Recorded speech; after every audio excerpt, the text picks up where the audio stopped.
Je m'appelle Melinda Gordon. Ce jour-là, j'ai découvert qu'un esprit en colère suivait Todd de près. C'était l'âme d'un vieil homme, avec des yeux remplis de rancune, fixant Todd comme s'il allait le dévorer. Mon instinct me disait que quelque chose n'allait pas. Le lendemain, je suis allée chez lui sous prétexte de lui apporter le petit déjeuner, espérant en savoir plus. Todd ne semblait pas amical et paraissait nerveux, presque sur ses gardes. Mais je n'ai pas reculé et suis entrée dans sa maison, pleine de cartons. Dans une conversation maladroite, Todd m'a révélé qu'il avait perdu le compte du nombre de fois qu'il avait déménagé. Ce sentiment de fatigue de ne jamais se poser était marqué sur chaque ride de son visage. C'est alors que l'esprit du vieil homme est réapparu. Il s'est dirigé directement vers une pièce. Par réflexe, j'ai voulu le suivre. Mais Todd m'a arrêté, me demandant de partir avec un regard plein de terreur et de dégoût. Éloignez-vous!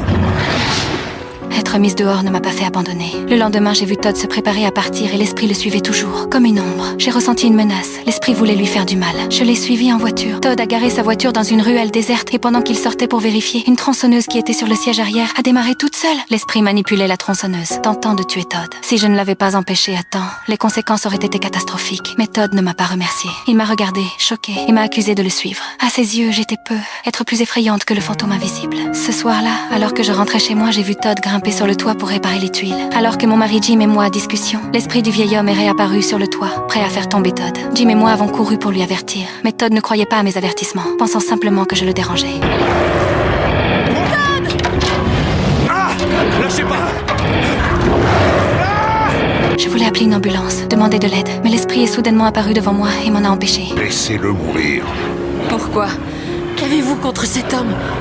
C'est un meurtrier. Il m'a averti de ne pas m'en mêler, sinon les conséquences seraient graves. Ce moment m'a figé. Est-ce que ce homme apparemment timide, toujours en fuite, portait vraiment un secret aussi terrible? Au milieu de la nuit, un cri désespéré m'a réveillée. Il était si triste, si désespéré qu'il traversait les murs. Je me suis levée et ai découvert que c'était l'esprit du vieil homme, assis dans l'obscurité en pleurant. Après sa colère, il ne restait que de la tristesse infinie. Je me suis approchée et me suis assise à ses côtés, le consolant doucement. Tremblant, il m'a montré un pendentif délicat. C'est le cadeau que j'ai offert à ma petite fille pour ses 10 ans, m'a-t-il dit. C'était la seule lumière dans sa vie. Mais Daisy, la petite fille, avait disparu depuis 8 ans. Le vieil homme était convaincu que Todd l'avait tué et caché, et que depuis toutes ces années, même après sa mort, il l'avait harcelé pour que Todd ne trouve jamais la paix. Pour aider l'esprit à se libérer et découvrir la vérité, j'ai cherché le nom de Daisy sur Internet. En effet, les nouvelles de sa disparition étaient restées bloquées il y a 8 ans. Ce soir-là, pendant que je parlais au téléphone avec mon mari, l'esprit est venu me voir, m'informant que Todd allait encore fuir. Je lui ai dit sérieusement, si vous voulez connaître la vérité, il faut que je parle d'abord avec lui. Si vous êtes là, je ne pourrai pas entrer en contact avec lui. L'esprit a accepté de se retirer temporairement. En effet, Todd est sorti en voiture. Je l'ai suivi, mais lorsque la voiture s'est arrêtée, je me suis retrouvée face à une scène stupéfiante. Une jeune fille en est sortie, Daisy. Elle n'était pas morte, elle était en vie. Ce n'est qu'à ce moment-là que j'ai compris. Toute cette haine,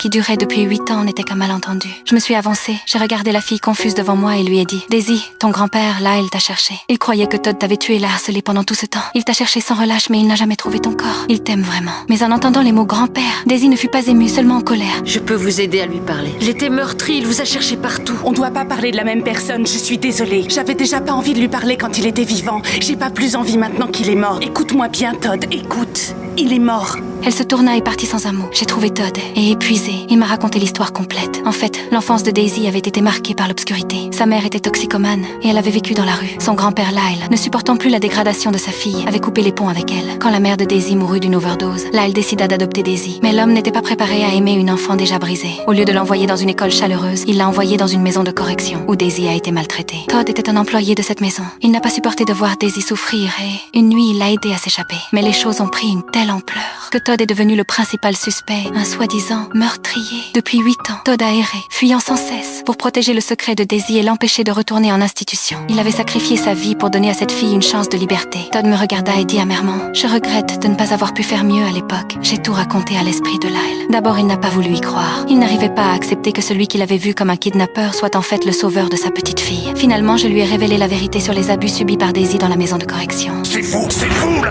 Oui, c'est vous! Vous qui l'avez tué! Ça suffit maintenant! Je vous demande d'arrêter! Stacy est vivante, elle a choisi de disparaître parce que vous ne vouliez pas l'aider. Voilà pourquoi vous avez perdu votre petite fille. Todd ne l'a pas tuée. Amenez-moi ma petite fille, j'ai besoin de la voir. Pour libérer le dernier poids, Todd m'a amené à l'endroit où Daisy travaillait, l'ancien centre de détention. Je ne comprenais pas pourquoi il voulait y retourner. Todd m'a expliqué que l'endroit avait changé. Daisy, adulte, était revenue pour en faire un refuge pour les enfants, afin de leur offrir la sécurité qu'elle n'avait jamais eue. Quand nous avons retrouvé Daisy, elle semblait perdue. Todd l'a pris à part et lui murmura « Ton grand-père est là. Je sais que tu le détestes, mais Mais il connaît la vérité. Il regrette son passé. Il veut te parler. Si tu ne le fais pas, son âme ne pourra jamais reposer en paix. Daisy secoua la tête, remplie de méfiance. C'est à ce moment-là que Lyle, qui restait à l'écart, il regarda sa petite fille adulte et avec une voix tremblante, demanda que je lui transmette ces mots. Je me tournai vers Daisy. Ton grand-père m'a dit qu'il avait ton collier. En entendant les mots collier, la façade de Daisy céda. C'était le cadeau d'anniversaire de ses 10 ans, le seul acte d'amour qu'elle avait reçu dans sa jeunesse. Tu n'as jamais essayé de me comprendre, grand-père. Moi, j'avais besoin d'exister. Dites-lui qu'elle comptait pour moi. Lyle, par mon intermédiaire, s'exprima enfin. Je t'ai traité avec dureté. Je t'ai envoyé là-bas parce que j'avais peur. Peur que tu deviennes comme ta mère. J'ai échoué avec ta mère. Et j'ai cru que la discipline te sauverait. Si c'était à refaire, je m'y prendrais autrement. Je ne commettrais pas la même erreur. Mais regardez-la, c'est une belle femme, elle est magnifique et c'est le portrait de sa mère. Il veut que vous sachiez qu'il regrette. Si c'était à refaire, il s'y prendrait autrement. Et il est fier de vous. Fier de ce que vous êtes devenu. Mais cela t'a éloigné. En écoutant ses excuses tardives, et ses yeux se remplirent de larmes, elle comprit que cet homme têtu ne l'avait pas abandonné par manque d'amour, mais simplement par incompréhension. Finalement, Daisy hocha la tête et dit doucement « Je te pardonne, grand-père ». Une lumière douce descendit du ciel, enveloppant Lyle. Il regarda sa petite fille, puis Todd, et un calme paisible se peignit sur son visage. 8 ans de haine et de rancœur se dissipèrent en un instant.